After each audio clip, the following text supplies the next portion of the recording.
এখন যেখান থেকে আলোচনা হবে সেটা হচ্ছে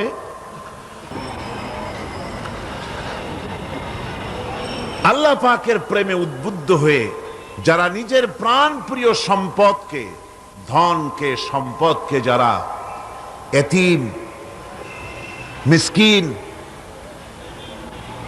নিকটবর্তী আত্মীয় স্বজন, প্রবাসী, পথচারী, সাইল, কৃতদাসের মুক্তির জন্যে যারা দান করে, প্রিয় ধন সম্পদ যারা আল্লাহর রাস্তায় এভাবে দান করে দেয়, নামাজকে প্রতিষ্ঠা করে, যাকাতকে আদায় করে, ওয়াদাকে পালন করে, আর বিপদ ও মুসিবতে ধৈর্য ধারণ করে, এরাই হচ্ছে সত্যাশ্রিত, এরাই হচ্ছে তাদের দাবিতে সত্যবাদী, ইমানের দাবিতে এরা হচ্ছে সত্যবাদী, আর এরাই হচ্ছে মুত্তাকি।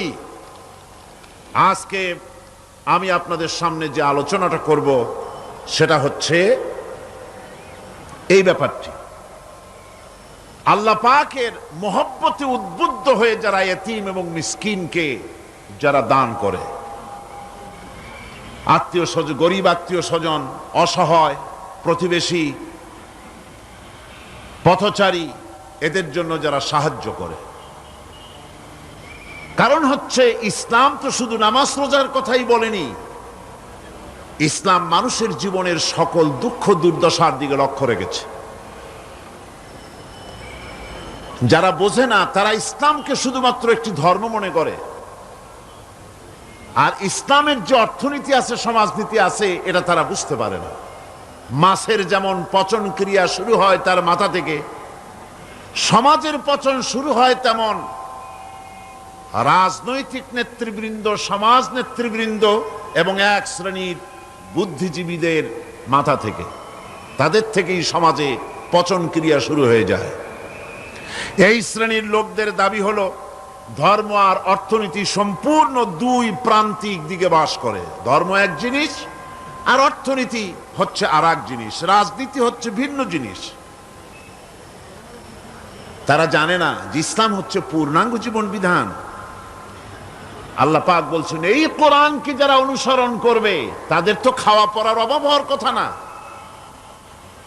কোরআনে কারিমে আল্লাহ রাব্বুল আলামিন বলেন, ফামান তাবিআ হুদায়া ফালা খাউফুন আলাইহিম ওয়ালা হুম ইয়াহজানুন।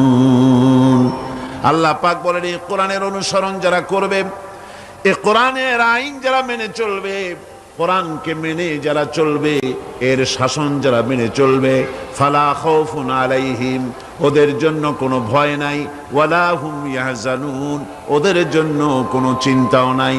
কিসের ভয় নাই? যেই সমাজে কোরআনের আইন চালু হয়ে যাবে, ওই সমাজের ভিতরে চুরির ভয়, ডাকাতির ভয়, জেনার ভয়, হত্যার ভয়, ধর্ষণের ভয়, লাঞ্ছনার ভয়, গঞ্জনার ভয়, কোনো ভয় থাকবে না। ওয়ালা হুম ইয়াহজানুন, ওই সমাজের মানুষের মনে কোনো চিন্তাও থাকবে না। কিসের চিন্তা থাকবে না? যেই সমাজে কোরআন চালু হয়ে যাবে, কোরআনের আইন দিয়ে সমাজ পরিচালিত হবে, ওই সমাজের মানুষের খাওয়া পড়া, শিক্ষা, চিকিৎসা, বাসস্থানের কোনো চিন্তা থাকবে না। ইসলামী সমাজ তার গ্যারান্টি দেবে। জোরে বলেন সুবহানাল্লাহ, জোরে বলেন আলহামদুলিল্লাহ। এটা আল্লাহ পাকের ওয়াদা। কার ওয়াদা? জোরে কোন তো? আল্লাহ পাক। ফামান তাবিআ হুদায়া ফালা খাউফুন আলাইহিম ওয়ালা হুম ইয়াহজানুন, আল্লাহ পাকের ওয়াদা। কিন্তু দুর্ভাগ্য আমাদের, আল্লাহর ওয়াদা বিশ্বাস হয় না। ওই যে প্রথম দিন বলেছিলাম যে ওয়াদার মৌসুম এসে গেছে, ওয়াদার এক বিরাট মৌসুম এসে গেছে। এখন থেকে যত জনসভা হবে শুনতে পারবেন শুধু ওয়াদা আর ওয়াদা। এই সব ওয়াদাগুলি মানুষেরা বিশ্বাস করে, কিন্তু আল্লাহ পাকের ওয়াদা মুসলমান হওয়া সত্ত্বেও মগজে ঢোকে না, মনের মধ্যে বিশ্বাস স্থাপন করতে পারে না। আল্লাহ পাক বলছেন কোরআনকে মানো, কোরআনকে মেনে চলো, তাহলে সমাজ সুন্দর হবে, ভয় থাকবে না, চিন্তা থাকবে না। এই পৃথিবীতে প্রথম দিন থেকেই পৃথিবীতে দুইটা শ্রেণী চলে এসেছে। এই পৃথিবীতে একটা হচ্ছে ধনী আর একটা হচ্ছে দরিদ্র, ধনী আর গরিব। আবহমান কাল থেকে এই দুই শ্রেণী চলে আসছে। আদিকাল থেকেই মানুষ এই দুই শ্রেণীর ভিতরে সমতা সৃষ্টির জন্য প্রচেষ্টা চালিয়েছে। দার্শনিকরা চালিয়েছে, বিজ্ঞানীরা চালিয়েছে, এবং এক একজন এক এক ধরনের মতবাদ দিয়ে এই দুই প্রান্তিক অবস্থা থেকে একই সমান্তরালে আনার জন্য চেষ্টা আর কম করেনি। পুঁজিবাদের হাত থেকে রক্ষা পাওয়ার জন্যে সমাজতন্ত্র তৈরি হলো, কমিউনিজম তৈরি হলো। অবস্থা তারা দেখতে পেল সর্বনাশ। আগে তো ছিলাম চোরের বাড়ির সামনে, সব চুরি হয়ে যেত, এখন তো ডাকাতের ঘাটে সেই নৌকা লাগালাম, এখন তো জানও যাবে। সেজন্য সমাজতন্ত্র পৃথিবীকে কিচ্ছু দিতে না পেরে নিজের দেশেই আত্মহত্যা করলো। এরপরে আবার বাঁচার জন্য মুক্তবাজার অর্থনীতির নামে সমাজতন্ত্রীরা আবার সেই পুঁজিবাদের দিকে অগ্রসর হওয়ার চেষ্টা চালাচ্ছে। পৃথিবী সাক্ষী, দুনিয়া সাক্ষী, মানুষের তৈরি করা মতবাদ দিয়া পৃথিবীতে কোথাও স্থায়ী কোনো শান্তি আসে নাই। এ কথাটা কি মিথ্যা না সত্য? এ কথা মিথ্যা না সত্য? সুতরাং এই পৃথিবীর বুকে না সমাজবাদ দিয়ে শান্তি হবে, না পুঁজিবাদ দিয়ে শান্তি হবে। পৃথিবীর বুকে শান্তি হতে পারে কেবলমাত্র নবীদের পরিকল্পনার মাধ্যমে। কারণ দার্শনিক বিজ্ঞানীরা যা বলেছেন, পরিকল্পনা দিয়েছেন, সব তাদের মন মস্তিষ্ক প্রসূত। আর আম্বিয়া আলাইহিমুস সালাম যে পরিকল্পনা দিয়েছেন, সব আল্লাহ রাব্বুল আলামিনের দেওয়া। নবীদের পরিকল্পনা কার? জোরে চিল্লায় কোন কার? আল্লাহ রাব্বুল আলামিন তাদেরকে পরিকল্পনা দিয়েছেন। সেই পরিকল্পনার ভিত্তিতে তারা আদর্শ সেট করেছেন। মানুষের মধ্য থেকে দুঃখ, দুর্দশা, দারিদ্র, ক্ষুধা সব দূরীভূত হয়েছে, মানুষ সুখ পেয়েছে, সমৃদ্ধ পেয়েছে। ওই হাদিস আপনাদের সামনে আরো বলেছি, অনেক ওলামারা বলেছেন, আপনাদের আবার স্মরণ করিয়ে দিচ্ছি। সেই যে হযরতে খাব্বাব রাদিয়াল্লাহু তাআলা আনহু রাসূল করিম সাল্লাল্লাহু আলাইহি ওয়াসাল্লামের খেদমতে গিয়ে বলেছিলেন যে আলা তাস্তানসিরু লানা আলা তাদউ লানা, হে রাসূল আপনি কি আমাদের জন্য দোয়া করবেন না? আমরা তো না খেয়ে মরে গেলাম, আমরা তো ক্ষুধার জ্বালায় মরে গেলাম, আমরা তো মার খেতে খেতে শেষ হয়ে গেলাম, আপনি কি আল্লাহর কাছে আমাদের জন্য দোয়া করবেন না? আল্লাহর নবী কাবা শরীফের ছায়ায় আরাম ফরমাচ্ছিলেন।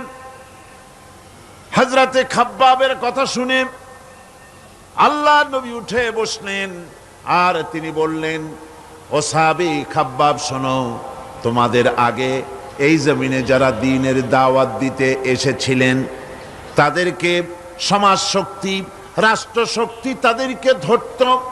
ফায়ুহফারু লাহু ফিল আরদ, এরপরে তার জন্য জমিনে গর্ত খনন করা হতো, কবর খনন করা হতো। ফায়ুজআলু ফিহা, এরপরে সেই কবরের ভিতরে তাকে কোমর পর্যন্ত গেড়ে দিত। সুম্মা ইউতা বিল মানশার, এরপরে করাত আনা হতো। ফায়ুদাউ আলা রাসিহি, এরপরে তার মাথার উপরে সে করাত রাখা হতো। ফায়ুজআলু নিসফাইন, এরপরে করাত চালায়া জীবিত মানুষটাকে চিরে দ্বিখণ্ডিত করে ফেলে দিত। মা ইয়াসুদ্দুহু যালিকা আন দীনি, এত কষ্ট দেওয়ার পরেও, এত নির্যাতন দেওয়ার পরেও সেই যুগের দ্বীনের একজন দায়ীকেও তারা এক চুলো দ্বীন থেকে সরাই দিতে পারে নাই। ও খাব্বাব শোনো, ওয়াল্লাহি লা ইউতাম্মান্নাল্লাহু হাযাল আমরা হাত্তা ইয়াসিরার রাকিবু মিন সানা ইলা হাদারামাউত। ও খাব্বাব শোনো, আমি আল্লাহর নামে কসম করছি, আমি আল্লাহর নামে শপথ করছি, ইয়েমেনের রাজধানী সানা থেকে শুরু করে এই হাজারামত পর্যন্ত লোকেরা যাতায়াত করবে, নারী চলবে, সদাগররা চলবে, টাকা নিয়ে চলবে, যৌবন নিয়ে চলবে, মানুষেরা চলাফেরা করবে, দিনেও যাবে রাতেও যাবে। লা ইয়াখাফু ইল্লাল্লাহ, ওই মানুষগুলির মনের মধ্যে আল্লাহ রাব্বুল আলামিনের ভয় ছাড়া কোনো ভয় থাকবে না। জোরে কোন সুবহানাল্লাহ। ওয়ালাকিন্নাকুম তাস্তাজিলুন, বরং তোমরা বড্ড তাড়াহুড়ো করছো। অপেক্ষা করো, তাড়াহুড়ো করো না। অপেক্ষা করো, এরকম সমাজ আসবে, চুরি ডাকাতি জেনা ব্যভিচার হত্যা ধর্ষণ ক্ষুধা দারিদ্র কিচ্ছু থাকবে না, একটি সুন্দর সোনার সমাজ তৈরি হয়ে যাবে। রাসূল করিম সাল্লাল্লাহু আলাইহি ওয়াসাল্লাম মুসলমান মানুষ যখন ইসলাম কবুল করতে লাগলো, তাদেরকে ইসলাম গ্রহণের আহ্বান জানিয়ে তাদেরকে যে কথাটা তিনি বলতেন সেটা ছিল, ইয়া আইয়ুহান নাস কুলু লা ইলাহা ইল্লাল্লাহ তুফলিহু। এটা হলো রাসূলের কথা। আল্লাহর নবী বলতেন, মানব সকল কল্যাণ যদি পেতে চাও, মুক্তি যদি পেতে চাও, বাঁচতে যদি চাও, যদি শোষণ বঞ্চনা থেকে যদি মুক্তি পেতে চাও, তাহলে পড়ো লা ইলাহা ইল্লাল্লাহ।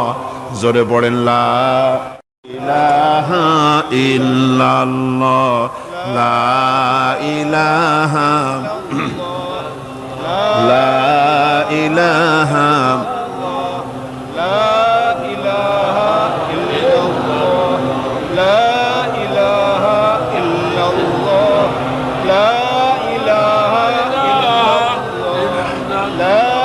লা ইলাহা ইল্লাল্লাহু মুহাম্মাদুর রাসূলুল্লাহ। এই কালেমা পড়ো, এই কালেমা ঘোষণা দাও, এটার অনুসরণ করো, নাজাত পাবে। মানুষের জীবনে প্রকৃত কল্যাণ লাভের পথে দুটি অন্তরায়, দুটি বাধা। তার একটি বাধা হচ্ছে তার ভীতি, ভয়, শক্তিশালীদের ভয়, অত্যাচারীদের ভয়। আর একটা হচ্ছে ক্ষুধা। প্রকৃত কল্যাণ লাভের পথে মানুষের অভাব অনটনের ভয়, ক্ষুধা দারিদ্র্যের ভয় এবং অত্যাচারের ভয়, এই দুইটি ভয় মানুষের মধ্যে সেই প্রথম দিন থেকেই চলে এসছে।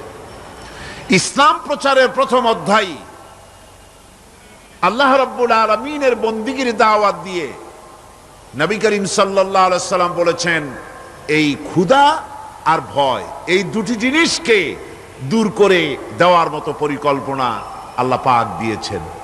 আজও পৃথিবীতে আমাদের সমাজে এই দুইটা জিনিসেরই ভয়। কয়টা জিনিসের ভয়? একটা হচ্ছে ক্ষুধা, আর একটা হচ্ছে ভীতি।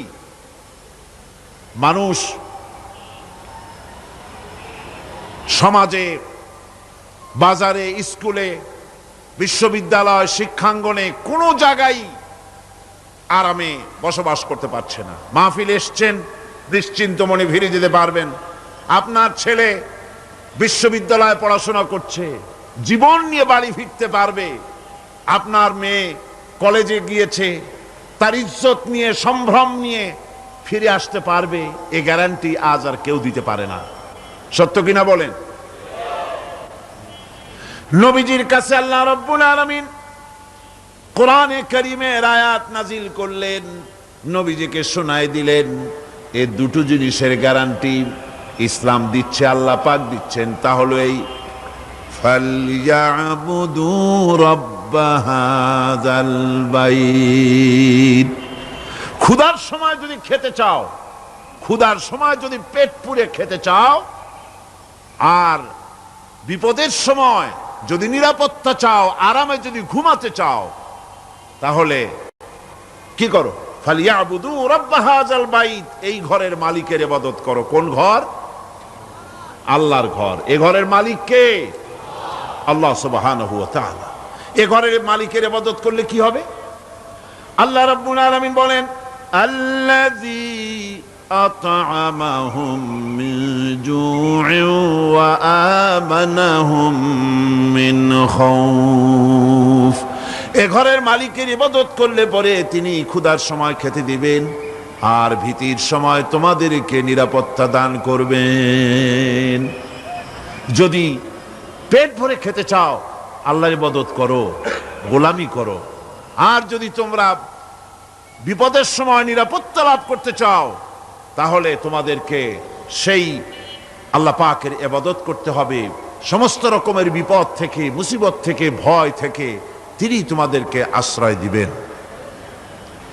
সুতরাং আল্লাহর প্রতি ঈমান আনতে হলে শুধু সেজদা দেওয়াই যথেষ্ট নয়। এখানে আল্লাহ পাক বলছেন কোরআনে কারীমের ভেতরে, তিনি যে পরিকল্পনা দিয়েছেন তা হচ্ছে এই, শুধু সেজদা দিলেই কাজ হবে না, শুধু পূর্ব পশ্চিমে কতবার মাথা ঘুরলে এটাই যথেষ্ট নয়, বরং সমাজের এতিম, মিসকিন, বিধবা, অনাথ, অনাথিনী, ঋণগ্রস্ত যে সমস্ত মানুষ আছে তাদের সাহায্য করতে হবে, তাদের সাহায্যে এগিয়ে আসতে হবে। অন্যথায় আল্লাহ এবং তার দ্বীনের প্রতি ঈমান মিথ্যা বলে প্রমাণিত হবে। নামাজের ভিতরে আমরা সূরা মাউন পড়ি, কি বলা হচ্ছে সেখানে?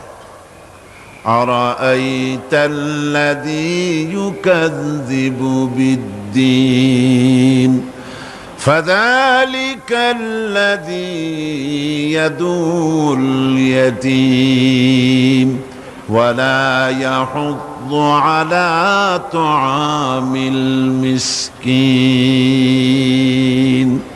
দ্বীন ইসলাম তথা বিচারের দ্বীনকে অস্বীকার করেছে যে সে লোকটি সম্পর্কে কি তুমি বিবেচনা করেছ? সে কোন লোকটি? যে লোকটি এতিমকে গলা ধাক্কায় দেয়, মিসকিনদেরকে খেতে দেয় না, পরস্পরকে মিসকিনকে খাবারের ব্যাপারে উৎসাহিত করে না, এতিমকে গলা ধাক্কা দেয়। এই জন্য পরকালকে অস্বীকার করলো, এই জন্য ইসলামকে অস্বীকার করলো, এজন্য দ্বীনকে অস্বীকার করলো। এরপরে সে নামাজ পড়ুক, রোজা রাখুক, তার নামাজ, রোজা, হজ, যাকাতের গুরুত্ব বহন করবে না। কিয়ামতে যেসব লোক জাহান্নামে যাবে তার মধ্যে দুটি কারণ হবে সবচেয়ে বড়। একটা হচ্ছে আল্লাহর প্রতি ঈমান না আনা, আর একটা হচ্ছে এতিম মিসকিনদেরকে খেতে না দেওয়া।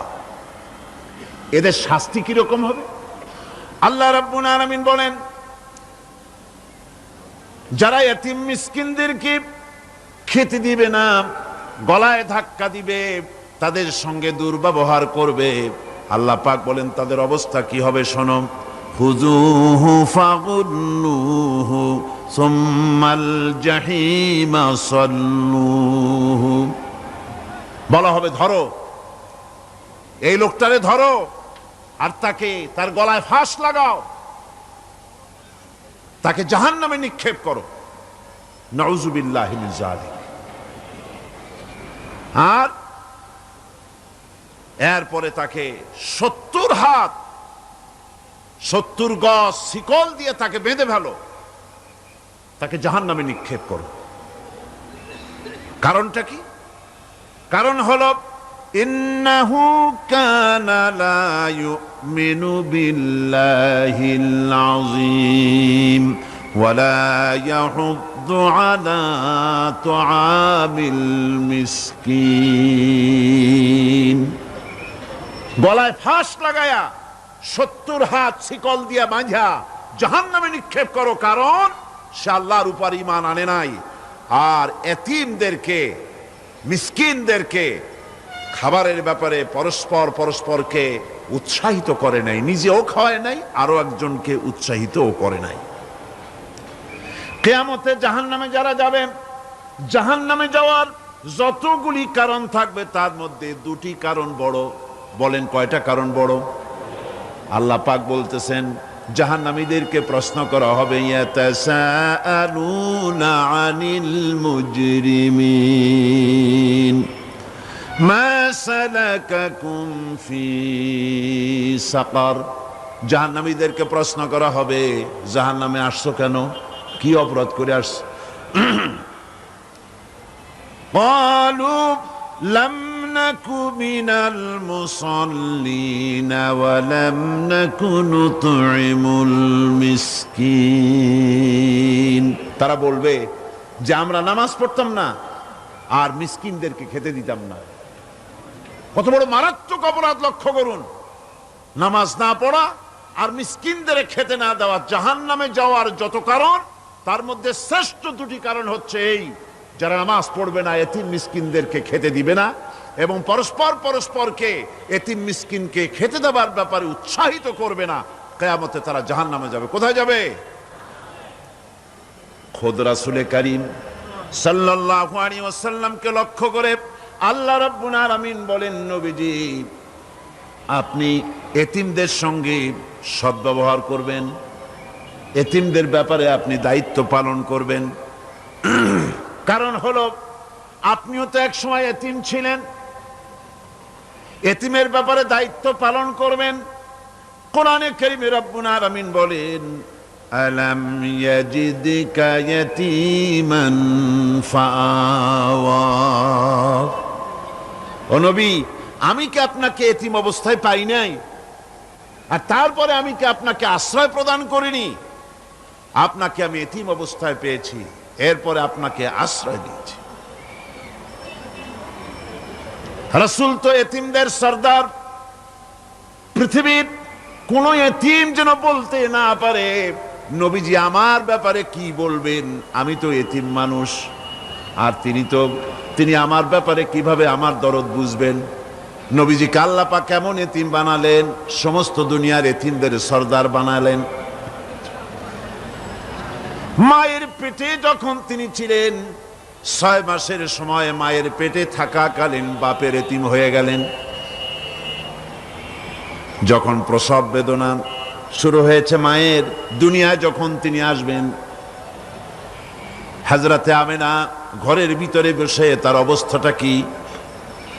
এই সন্তান পৃথিবীতে আসতে পরে যিনি সবচাইতে বেশি খুশি হবেন, তিনি তো আজ দুনিয়ায় নাই। মনের ভিতরে কত কষ্ট। আল্লাহ রাব্বুল আলামিন তার হাবিবকে দুনিয়া আনলেন। রাসূলের দাদা ঘরের সামনে তাঁবুর সামনে দাঁড়ায়া তায়েফ থেকে আগত সাদিয়া গোত্রের লোকদেরকে বলতেছেন, এই ঘরের ভিতরে একটা এতিম বাচ্চা আছে, বেশি টাকা কড়ি দেওয়া যাবে না, যদি দয়া হয় নিয়ে যাও। গরিব মানুষ, এতিম মানুষ দেখে শুনে কেউ আর নিতে চায় না। সবশেষে এলেন ভাগ্যবতী মেয়ে, ভাগ্যবতী মহিলা হযরতে হালিমাতুস সাদিয়া। তিনি এসেছেন, কোনো ছেলে পেলে পায় নাই, সকলের শেষে তিনি এসেছেন। আব্দুল মুত্তালিব বলছেন, এই ঘরের মধ্যে একটা এতিম বাচ্চা আছে, দয়া হলে নিয়ে যেতে পারো। তিনি স্বামীর সঙ্গে পরামর্শ করলেন, এরপরে বললেন, যদি দেখতে অন্তত ভালো হয়, মন যদি ভালো লাগে নিয়ে যাব, একেবারে খালি হাতে ফিরে যাওয়ার চাইতে তো ভালো।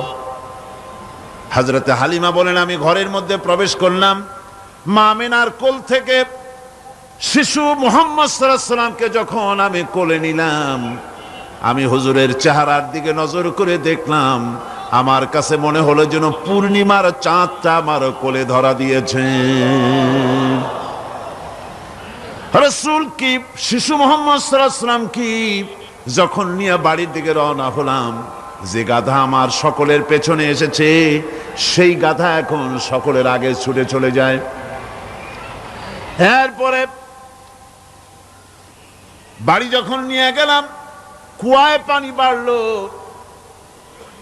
গাছে ফসল বাড়লো, খেজুর গাছে খেজুর বাড়তে লাগলো, জমিনে ফলন বেড়ে গেল। রাসূলের দুধ বোন সাইমা রাসূলকে নিয়ে মুহাম্মদ সাল্লাল্লাহু আলাইহি সাল্লাম তাকে দোলনা নিয়ে দোল দিতেছে। কি আশ্চর্য অবস্থা! সাইমা তাকে দোল দিচ্ছে আর বলতেছে, বেঁচে থাকুক মুহাম্মদ সাল্লাল্লাহু আলাইহি ওয়াসাল্লাম, সে দীর্ঘজীবী হোক। কবি লিখতেছেন, কি আশ্চর্য কথা! বেদুইন বালিকা কারে নিয়ে দোল দেয় সে কি তা জানে? বিশ্বনবী মুহাম্মদ রাসূলুল্লাহ সাল্লাল্লাহু আলাইহি ওয়াসাল্লাম এভাবে এতিম অবস্থায় জীবন তার শুরু হলো। যখন তিনি ফিরে এলেন 6 বছর বয়সের সময়, যখন মায়ের কাছে তিনি ফিরে এসেছেন, প্রতিদিন তিনি খেলা দেখতে যান ময়দানে। ইতিহাসের মধ্যে লেখা হয়েছে, মা প্রতিদিন সন্ধ্যার সময় তাকে ফিরে পান। আজকে সন্ধ্যা হয়ে গেছে, শিশু মুহাম্মদ সাল্লাল্লাহু আলাইহি ওয়াসাল্লাম বাড়ি ফেরেন না। কারণ কি, কেন বাড়ি ফেরে না? সন্ধ্যার দিকে তিনি চলে গিয়েছেন পাহাড়িয়া ময়দানে, যে দেখেন ধুধু করতেছে চতুর্দিকে, সন্ধ্যা হয়ে গেছে, অন্ধকার হয়ে গেছে, কোনো ছেলে পেলে নাই, কেউ নাই। পাহাড়ের পাদদেশে বসে শিশু মুহাম্মদ সাল্লাল্লাহু আলাইহি সাল্লাম কাঁদতেছেন। মা প্রশ্ন করলেন, বাবারে সন্ধ্যা উত্তীর্ণ হয়ে গেল, কেন একা একা বসে বসে কাঁদো? তিনি বলছেন, মাজি আজ কদিন খেলা দেখতে আসলাম ময়দানে, প্রতিদিন দেখি যখন সন্ধ্যা হয়ে যায় মুরব্বী শ্রেণীর কিছু লোক আসে, ছেলেকে নাম ধরে ডাক দেয়, ছেলেরা দৌড়ে তার বাবার কাছে চলে যায়, আর বাবা ছেলেকে কোলে নিয়ে মুখে চুমা দিয়ে বাড়ির দিকে নিয়ে যায়। আমি আজ কদিন পর্যন্ত এই ময়দানে এলাম, কোনদিন সন্ধ্যা বেলায় তো কেউ এসে আমাকে মুহাম্মদ বলে একটা ডাক দিল না। আমার আব্বা কি নাই? আল্লাহ রাব্বুল আলামিন বলেন, আলাম ইয়াজিদকা ইয়াতীমান ফাআওয়া। এরকম এতিম অবস্থায় পেয়ে আমি কি আপনাকে আশ্রয় দেই নাই? আপনাকে আমি পেয়েছি এতিম অবস্থায়, এরপরে আমি আপনারে আশ্রয় দিলাম। ওয়া ওয়াজাদাকা দাল্লান ফাহাদা। এরপরে আমি আপনাকে পথ হারা পেলাম, আমি আপনাকে পথের দিশা দিয়া দিলাম। ওয়া ওয়াজাদাকা আইলান ফাআগনা।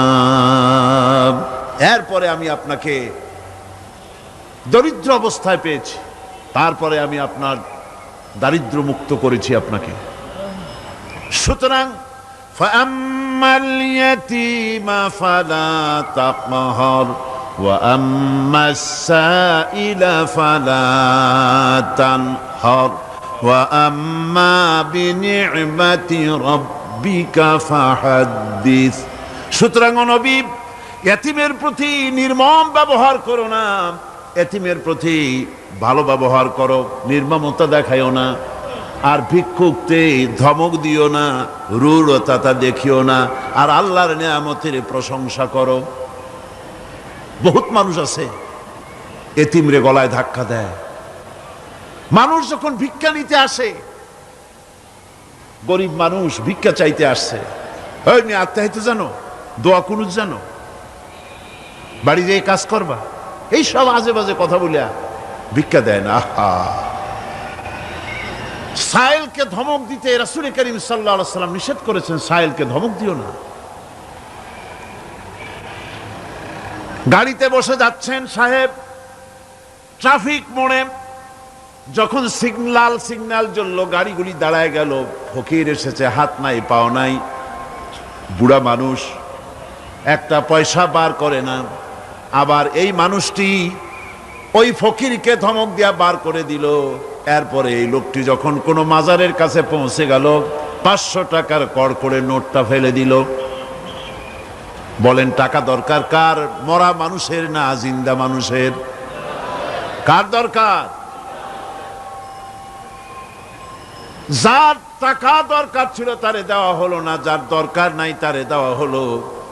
এরপরে লোকটা না খেয়ে যখন মারা গেল, পথের ফকির, রাস্তার ফকির, না খেয়ে মারা গেছে। এরপরে তার কাফনের কাপড় নাই, লোকটাকে রাস্তার উপরে শোয়া একটা ছেঁড়া কাপড় দিয়ে ঢেকে রেখেছে। বড় লোকেরা, সাহেবরা তখন গাড়ি দাঁড় করে 5টা টাকা 2টা টাকা করে তার লাশের উপরে মারতেছে। এটা মানবতার এর চাইতে লাঞ্ছনা, মানবতার জন্য এর চাইতে গঞ্জনা আর কিছুই হতে পারে না। মানবতার প্রতি লাঞ্ছনা, এর থেকে আর দুর্গতি কি হতে পারে? বেঁচে থাকার সময় 1টা টাকা আপনি দিলেন না, মরে যাওয়ার পর বিদায় হয়েছে বালাই, এখন দেওয়া শুরু করেছে। আমার বন্ধুগণ, এজন্য এতিমের প্রতি দরদ করার জন্য আল্লাহ পাক কোরআনের ভিতরে পরিষ্কার বলেছেন। রাসূল করিম সাল্লাল্লাহু আলাইহি ওয়াসাল্লাম নিজে এতিম ছিলেন, আর এতিমের প্রতি তার এত দরদ ছিল, একবার তিনি ঈদের দিকে নামাজ পড়ার জন্য যাচ্ছেন, প্রতিমধ্যে দেখেন একটা বাচ্চা ছেলে কাঁদতেছে।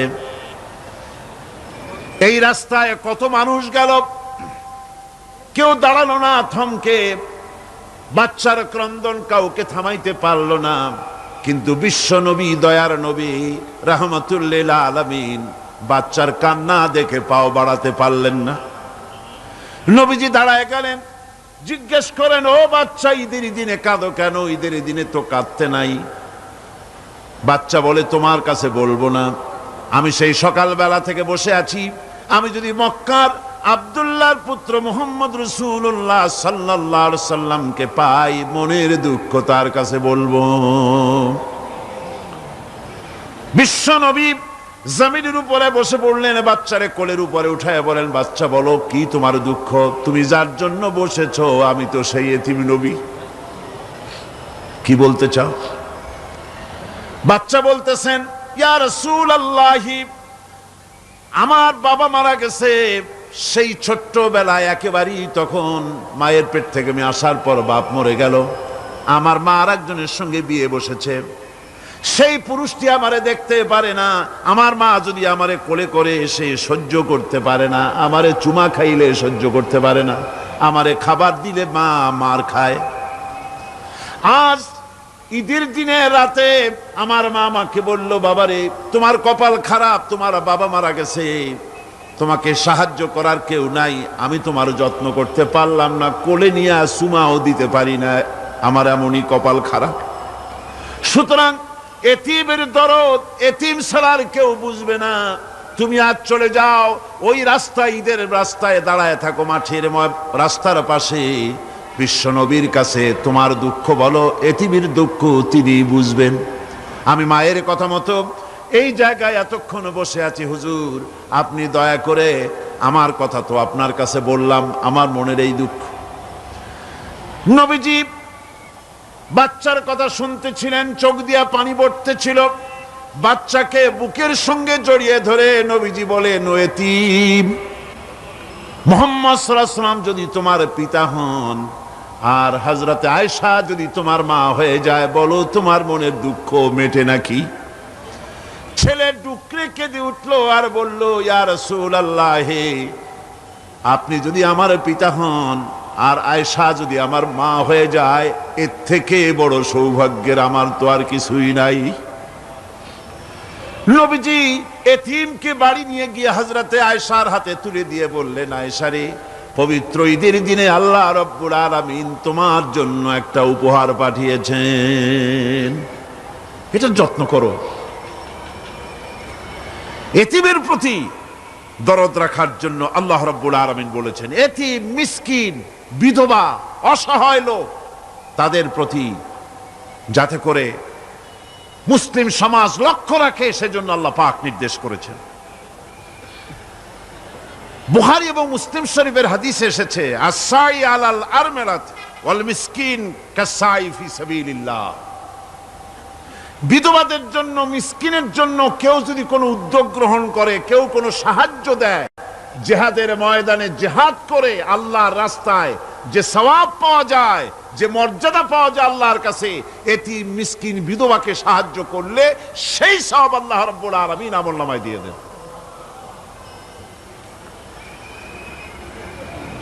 ইসলাম যেহেতু মজলুম মানবতার জন্য পৃথিবীতে এসেছে, যারা বলে ইসলাম পুঁজিবাদের আশ্রয়স্থল, তাদের মতো বেকুব আর নাই। এই কথা তারা বলে উদ্দেশ্যমূলক ভাবে, রাজনৈতিক উদ্দেশ্যমূলক ভাবে সব কথা বলে। ইসলাম যদি পুঁজিবাদের আশ্রয়স্থল হবে, তাহলে তো ইসলাম সর্বপ্রথম কবুল করতো ধনীরা, কথা ঠিক কিনা কন? কিন্তু ইসলাম কবুল করলো সর্বপ্রথম কারা? সর্বপ্রথম ইসলাম কবুল করেছে নিগৃহীত, নির্যাতিত গরিব মানুষগুলি, হযরত বেলালের মতো মানুষ, আম্মারের মতো মানুষ। এই সব গরিব মানুষগুলি, নারী, গরিব, অসহায়, নির্যাতিত, তারা ইসলাম কবুল করেছেন সর্বপ্রথম। সুতরাং ইসলাম পুঁজিবাদের আশ্রয়স্থল নয়, ইসলাম হচ্ছে দুনিয়ার সমস্ত মজলুম মানবতার আশ্রয়স্থল। যেরকম আলহামদুলিল্লাহ। আমার বন্ধুগণ, ইসলামী বিপ্লবীর দাওয়াতের পর্যায়ে মক্কি জিন্দিগিতে যখন সূরাগুলি রাসূলের আসতেছিল সেই সময় আল্লাহ রাব্বুল আলামিন বলেছেন ওয়াহাদাইনাহুন নাজদাইন, আমি কি উভয় স্পষ্ট পথ তাদেরকে দেখায় দেই নাই? উভয় স্পষ্ট পথ তাদেরকে দেখানো হয়েছে। ফালাকতাহামাল আকাবাতা ওয়া মা আদরাকা মাল আকাবা ফাক্কু রাকাবা। তুমি কি জানো, তারা আসল কথা হলো তারা সেই দুর্গম বন্ধুর ঘাঁটিটি অতিক্রম করতে চায় না। তুমি কি জানো সেই বন্ধুর দুর্গম ঘাঁটিটি কি? তা হচ্ছে শৃঙ্খল বন্দি দশা থেকে মানুষদেরকে মুক্ত করে দেওয়া, আর আও ইতআমুন ফি ইয়াউমিন যী মাসগাবা ইয়াতীমান যা মাকরাবা আও মিসকিনান যা মাতরাবা। উপবাসের দিনে নিকটবর্তী এতিম দুঃখীকে খেতে দেওয়া, আর ধুলামলিন মিসকিন যারা আছে তাদেরকে খেতে দেওয়া, যাদের পেটে খাবার নাই ক্ষুধার দিনে খুঁজে খুঁজে তাদেরকে খাবার দেওয়া। এই সমস্ত কাজ যারা করবে আল্লাহ রাব্বুল আলামিন তাদের সম্পর্কে বলেছেন উলাইকা আসহাবুল মাইমানা। কিয়ামতের দিন এদের ডান হাতে আল্লাহ রাব্বুল আলামিন আমলনামা দান করবেন। জোরে কোন সুবহানাল্লাহ। আমলনামা বেঈমান যারা তাদের হাতে আসবে, তাদের কোন হাতে আসবে? বাম হাতে। আর আমলনামা ডান হাতে আসবে কাদের? এই সমস্ত লোকদের যারা এতিমকে মিসকিনকে যারা খেতে দিয়েছে। আর খেতে দিয়ে এতিম মিসকিনদেরকে খেতে দিয়ে তারপরে এর দ্বারা তাদেরকে কোনো খোটা দেয় নাই। তাদেরকে কেন খাওয়াস? কোরআনে কারীম বলছে ওয়ায়ুতঈমুনা আত-তাআমা আলা হুব্বিহি মিসকিনান ওয়া ইয়াতীমান ওয়া আসীরা। আল্লাহর সৎ লোকেরা আল্লাহর ভালোবাসায় উদ্বুদ্ধ হয়ে খাবার খাওয়ায় মিসকিনদেরকে, এতিমদেরকে। আর তারা বলে ইন্নামা নুতঈমুকুম লিওয়াজহিল্লাহি লা নুরিদু মিনকুম জাযাআন ওয়ালা শুকুরা। আমরা যে তোমাদের খাইতে দিলাম, এ খাওয়াচ্ছি শুধুমাত্র আল্লাহকে খুশি করার জন্য। কারে খুশি করার জন্য? আল্লাহরে খুশি করার জন্য। এই খাবারের ব্যাপারে তোমাদের কাছ থেকে কোনো কৃতজ্ঞতা চাই না। যেটা করি সেটা আল্লাহর জন্যই করি, আল্লাহকে খুশি করার জন্য। সুতরাং না কৃতজ্ঞতা চাই, না এর দ্বারা কোনো বিনিময় চাই। আল্লাহ রাব্বুল আলামিন এতিমের মাল সম্পদ আত্মসাৎ করার ব্যাপারে কঠোরভাবে নিষেধ ঘোষণা করেছেন। এতিমের মাল সম্পদ যেন আত্মসাৎ করো না। কোরআনে কারিমে স্পষ্ট ভাষায় বলা হয়েছে ওয়াতুল ইয়াতামা আমওয়ালাহুম ওয়ালা তাবাদদালুল খাবিসা বিত-তাইয়্যিব। এতিমের মাল ধন সম্পত্তি যথাযথভাবে তাদের হাতে ফিরিয়ে দাও। ওয়ালা তাবাদদালুল খাবিসা বিত-তাইয়্যিব, আর তাদের ভালো মালগুলি তোমার খারাপ মাল দিয়া বদলাইয়া দিও না। ওয়ালা তাকুলু আমওয়ালাহুম ইলা আমওয়ালিকুম ইন্নাহু কানা হুবান কাবীরা। আর তাদের সম্পদ তোমাদের সম্পদের সাথে যেন মিশাইয়া হজম করে ফেলে দিও না। এটা অত্যন্ত মস্ত বড় গুনাহ। এ কাজ তোমরা করবে না। এতিমের ধন সম্পত্তি সাধারণত মামা এবং চাচাদের হাতে থাকে, ঠিক কিনা? কথা বোঝেন কিনা? এতিমের সম্পদ থাকে তাদের কাছে, মামা আর চাচাদের কাছেই বেশিরভাগ থাকে। এতিম তো ছোট্ট মানুষ, বড় হতে সময় লাগে। এই ফাঁকে তার ভালো মালগুলি নিয়ে তার বদলে নিজের পচা মাল রেখে দেয়, অথবা তার ভালো সম্পত্তিটা নিজের সম্পত্তির সাথে মিলাইয়া একাকার করে ফেলে দেয়। আল্লাহ রাব্বুল আলামিন কঠোরভাবে নিষেধ করেছেন, খবরদার এই কাজটি করবে না। যারা এমন কাজ করে, এতিমের মাল যারা নষ্ট করে, এতিমের মাল যারা খায়, তাদের সম্পর্কে আল্লাহ পাক বলছেন, ইন্নাল্লাযীনা ইয়াকুলুনা আমওয়ালাল ইয়াতামা যুলমান ইন্নামা ইয়াকুলুনা ফি বুতুনিহিম নারা ওয়া সায়াসলাউনা সাঈরা। অন্যায়ভাবে এতিমের মাল যারা ভক্ষণ করে, তারা তো এতিমের মাল খায় না, বরং পেটের মধ্যে তারা আগুন ঢুকায়। পেটের মধ্যে কি ঢুকায়? আর অচিরেই এদেরকে জাহান্নামে নিক্ষেপ করা হবে। কোথায় নিক্ষেপ করা হবে? জাহান্নামে। যারা এতিমের মালকে ভক্ষণ করে, এতিমের মাল নষ্ট করে, এতিমের হক নষ্ট করে, তাদের জায়গা জাহান্নাম। আর এতিমের মাল যারা খায়, তারা যেন আগুন খায়। কি খায়? এতিমের ধন সম্পদ হজমকারীদের ব্যাপারে তাদের যে বিরাট হীনমন্যতা কাজ করে, এজন্য আল্লাহ পাক বলতেছেন, কাল্লা বাল্লা তুকরিমুনাল ইয়াতীম। না, কখনোই নয়। আসল ব্যাপার হচ্ছে তোমরা হীনমন্যতার কারণে এতিমকে সম্মান দাও না, এতিমকে মর্যাদা দাও না। ولا تحضون على طعام المسكين। আর মিসকিনদেরকে তোমরা পরস্পরকে খেতে দেওয়ার জন্য তোমরা উৎসাহিত করো না। নিজেরাও খাওয়াও না, অন্যদেরকেও সে পথে উৎসাহিত করো না। এই যে কাজগুলি তোমরা করো, এটা মস্ত বড় অপরাধ। আল্লাহ রাব্বুল আলামিন এতিমের মাল সম্পর্কে আরো বলছেন, ولا تقربوا مال اليتيم إلا بالتي هي أحسن حتى يبلغ أشده। আল্লাহ পাক বলছেন, এতিমের মালের নিকটবর্তীও হবে না যতক্ষণ পর্যন্ত তারা যৌবন প্রাপ্ত না হয়, বুদ্ধি শুদ্ধি না আসে, ততক্ষণ পর্যন্ত এতিমের মালের কাছে যাবে না। হ্যাঁ, যাবে মালটাকে রক্ষণ করার জন্য, রক্ষণাবেক্ষণ করার জন্য, মালগুলি খাওয়ার জন্য না। এতিমদের ব্যাপারে আল্লাহ পাক এভাবে সতর্ক করেছেন। মানুষ যখন, বাচ্চাগুলি যখন এতিম হয়ে যায়, বাচ্চা বেঁচে থাকতে, বাচ্চার বাপ মা বেঁচে থাকতে বাচ্চারে কোলে নেয়। দেখবেন বড় লোকের ছেলে দেখতে ভালো দেখা যাচ্ছে না, নাকে ময়লা, তাতে ময়লা, তারপরেও বড় লোক, সেই জন্য বাচ্চাটারে কোলে নেয়। ইচ্ছা করে না, তারপরেও তারে খুশি করার জন্য কোলে নেয়। করে না কি এরকম? এরকম করে।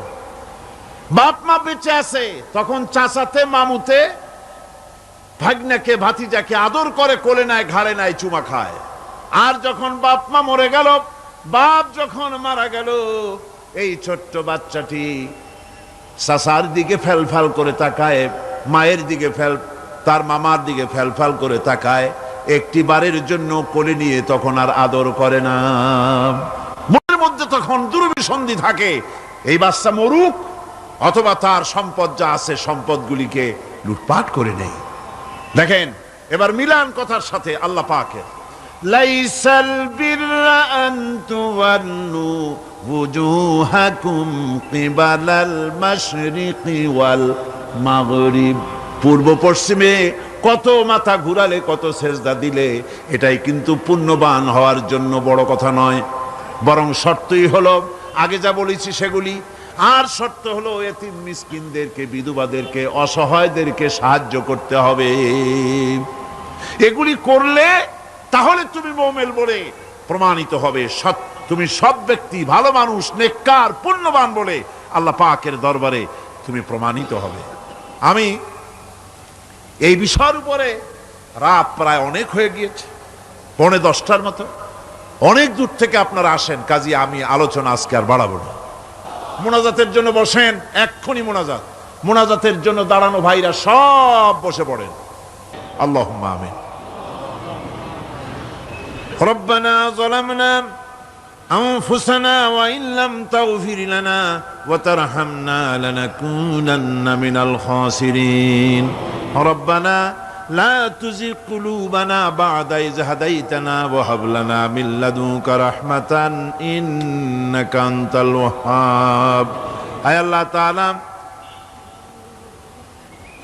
এই বিশাল জনসমুদ্র নিয়ে তোমার দরবারে হাত তুলেছি পবিত্র মেরাজের রজনীতে।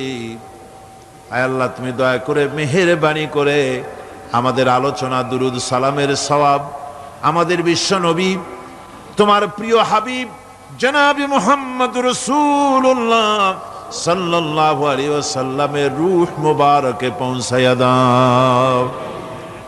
সমগ্র বিশ্বের মাটির নিচে যত মুমিন মুমিনাত শুয়ে আছেন তাদের আরো আর পরে সওয়াব পৌঁছায়া দাও। আমাদের মা বাপ যাদের দুনিয়া থেকেই বিদায় হয়ে গেল আল্লাহ কবরগুলিকে জান্নাতের টুকরায় পরিণত করে দাও। রব্বির হামহুমা কামা রব্বায়ানি সগীরা পড়েন সবাই রব্বির হামহুমা কামা রব্বায়ানি সগীরা। আয় আল্লাহ তাআলা বহু মানুষ দোয়া চেয়েছি, কতজনের কত কষ্ট, কেউ হসপিটালে আছে, কারো অপারেশন হবে, কেউ বা মরে গেছে, কেউ বা মামলা মোকদ্দমায় আছে, কেউ বা পারিবারিক অশান্তিতে আছে। আল্লাহ যিনি যেই নিয়তে দোয়া চেয়েছে মেহেরবানি করে সেই নেক নিয়ত তোমার দরবারে কবুল করে নাও। বিপদগ্রস্ত লোকগুলিরে বিপদ থেকে বাঁচাইয়া দাও। আয় আল্লাহ রাব্বুল আলামিন এই মাহফিলে লক্ষ লক্ষ জনতা সমুদ্রের ঢেউর মতো চতুর্দিক থেকে আসতে থাকে। তুমি আর তোমার কোরআন আর তোমার রসুল ছাড়া কোনো স্বার্থ কারো মনে নাই। কাউরে রিক্সা ভাড়া দেওয়া হয় না, ট্রাক ভাড়া, বাস ভাড়া কাউকে দেওয়া হয় না, এক লোকমা খানাও এখানে পায় না, তাবাররুক বা সিন্নি বিতরণও হয় না। আয় আল্লাহ নিঃস্বার্থ ভাবে এই লোকগুলি যাতায়াত করে। আল্লাহ তোমার কোরআনের বরকতে সকলকে তুমি গুনাহ মুক্ত করে দাও। আয় আল্লাহ তাআলা যাতায়াতটা আসান করে দিও, যাতায়াতের পথে কারো যেন কোনো বিপদ না হয়ে যায়। আয় আল্লাহ তাআলা বাড়ি ঘর ফালায় আসে, বাড়ি ঘর তোমার ফেরেশতা দিয়ে তুমি হেফাজত করো। রব্বুল আলামিন মা বোনেরাও কষ্ট করে আসে, আল্লাহ তুমি দয়া করে এ মাহফিলে যারা শরীক হয়, এ মাহফিলে কোরআনের মাহফিলে শরীক হওয়ার কারণে তোমার কাছে একটা দাবি করি। দাবিটা হলো মেহেরবানি করে সব মানুষকে তোমার কাবা ঘর দেখাও। যারা উপস্থিত হয়েছে সকলকে তোমার হাবিবের রওজায় গিয়া সালাম দেওয়ার তৌফিক দাও। ربنا تقبل منا إنك أنت السميع العليم وتب علينا إنك أنت التواب الرحيم سبحان ربك رب العزة عما يصفون سلام على المرسلين الحمد لله رب العالمين واجعل آخر كلمتنا عند الموت لا إله إلا الله محمد رسول الله السلام عليكم ورحمة الله